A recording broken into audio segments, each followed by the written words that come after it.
반려견이 혼자 있고 싶은 10가지 상황. 때때로 혼자 있고 싶은 마음이 드는 것은 사람만이 아닙니다. 반려견도 혼자 있고 싶다고 보호자에게 행동으로 표현하는 경우가 있습니다. 분명한 건 사랑하는 우리의 반려견을 오랜 시간 동안 집에 혼자 방치해두면 안 된다는 것입니다. 그러나 우리의 반려견들도 혼자 있으면 하는 순간들이 있습니다. 그렇다면 우리 반려견들은 언제 어떤 상황에서 혼자 있기를 원할까요? 보호자라면 꼭 알고 있어야 합니다.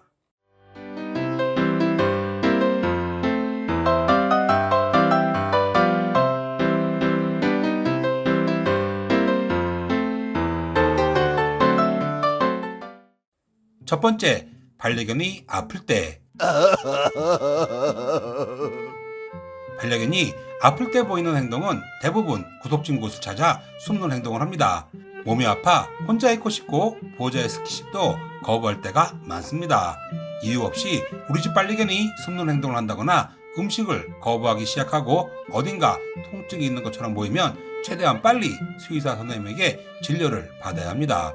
수의사 선생님에게 진료를 받기 전에 반려견 증상과 변화된 행동을 설명할 수 있도록 먼저 행동 관찰을 해야 합니다.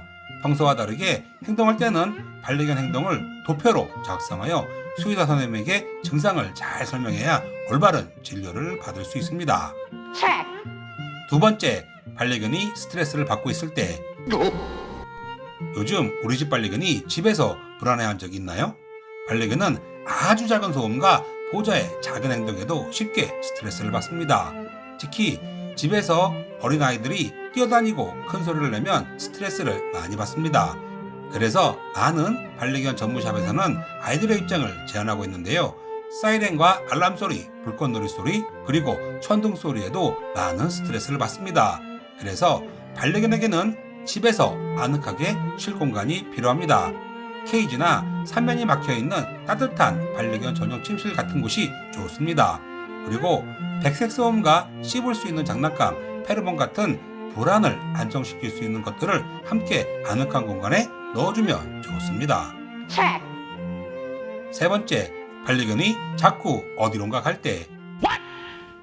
가끔씩 우리 집 반려견이 집에 있는데 찾을 수가 없는 경우가 발생하여 우리 보호자들을 잠시 동안 패닉에 빠지게 만듭니다. 반려견이 어디로 가는지 자주 궁금해한다면 우리 집 반려견이 잠시 동안 혼자 있고 싶다고 생각을 해야 합니다. 반려견 행동 전문가들은 반려견이 집에서 안전하다고 느낄 때 어디론가 숨는 경향이 있다고 말을 합니다. 이것은 집에 두려움을 느낀다는 것을 의미하는 것이 아니라 오히려 보이지 않는 곳에서 들려오는 큰 소리 같은 것을 듣고 방해받지 않고 싶어서 보이는 행동이라고 합니다. 만약 우리 집 반려견이 어딘가에 숨어서 편안한 낮잠을 자고 있다면 그냥 그곳에서 편히 쉴 수 있도록 두는 것이 좋다고 합니다. 충분히 쉬고 나면 사랑하는 보호자 옆으로 돌아옵니다. 네 번째, 주위 상황에 압박을 받고 있을 때. 사람도 직장에서 상사에게 까이고 집에 와서 저녁 식사를 위해 어떤 반찬을 준비해야 하는지, 그리고 시도 때도 없이 울려대는 카톡 소리에 압박을 받습니다. 이럴 땐 어떻게 하십니까? 분명 혼자 있고 싶거나 어디론가 숨고 싶을 것입니다. 반려견들도 마찬가지입니다. 반려견은 보호자가 자꾸 재촉을 하거나 주위 환경으로부터 압박을 받는다고 느끼면 주위를 서성거리고 안주하지 못하는 것처럼 보이고 지나치게 헐떡거리거나 얼굴을 찌푸리는 것처럼 행동을 합니다. 몸을 핥거나 쿠션, 이불 등을 다리로 막 파헤치는 행동도 할 수 있는데요. 반려견이 압박을 너무 받고 있으니 혼자 있고 싶다고 표현을 하고 있는 것입니다. 다섯 번째, 혼자 밖으로 나갈 때. 솔직히 저는 반려견의 이런 행동을 고쳐줘야 한다고 생각을 하는데요. 많은 외국 전문가들은 그냥 냅두라고 합니다. 반려견도 혼자 보호자 없이 밖으로 나가고 싶을 때가 있다고 합니다. 아파트 거주자들은 힘들겠지만 햇빛이 잘 드는 뒷뜰이나 마당이 있다면 반려견을 위해 개구멍을 만들어주는 것이 좋다고 합니다. 특히 밖으로 나가기 위해 문을 계속해서 긁어댄다면 보호자 없이 혼자 나가고 싶다고 표현을 하고 있다고 합니다.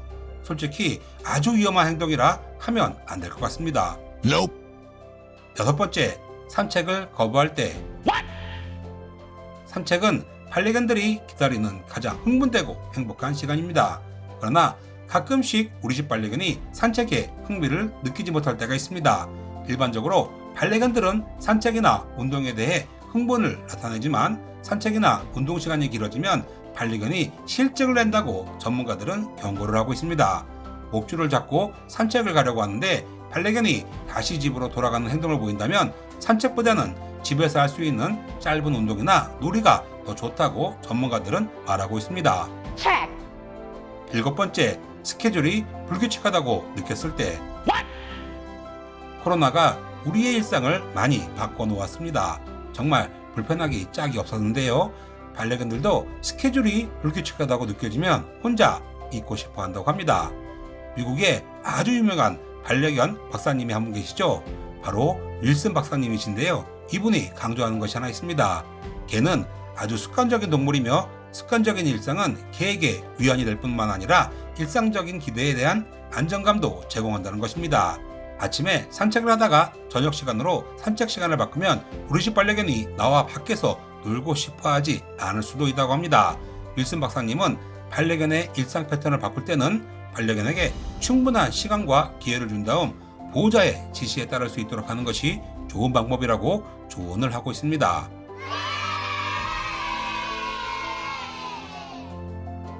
여덟 번째, 공격성이나 초조함을 보일 때.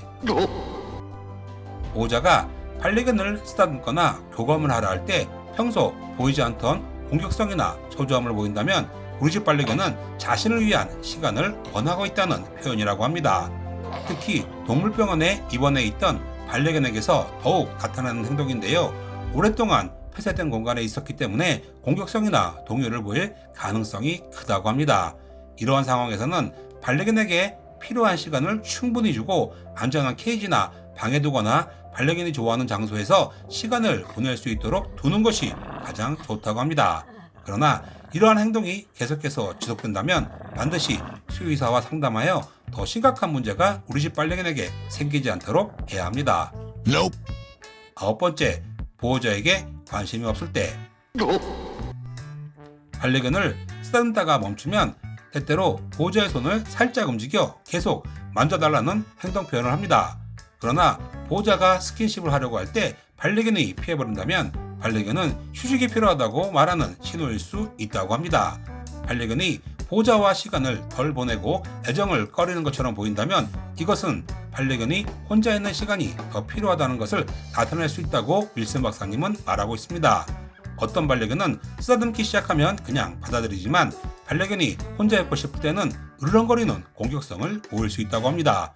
이것은 반려견이 혼자 있고 싶다고 보내는 신호이니 잠시 동안 혼자 있게 두는 것이 좋습니다. 열 번째, 혼자서 잘 놀 때.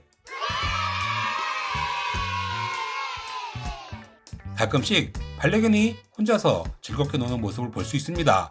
공을 계속해서 던져달라고 반복해서 요구하는 대신 반려견이 혼자 장난감을 가지고 거실이나 침대에서 행복하게 놀고 있는 모습인데요. 참 올바른 행동입니다. 윌슨 박사님은 반려견이 스스로 즐거움을 찾는 행동은 현재 상황에 만족을 하고 있고 지금 순간은 보호자에게 어떠한 관심도 받고 싶지 않다는 표현이라고 합니다.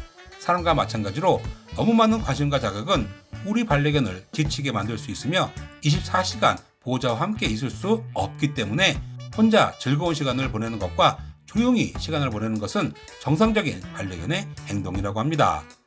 오늘은 우리 집 반려견이 혼자 있고 싶을 때 10가지 순간에 대해 알아보았는데요. 사람과 마찬가지로 우리 집 반려견도 가끔씩 혼자 있고 싶어 할 때가 있다는 것입니다.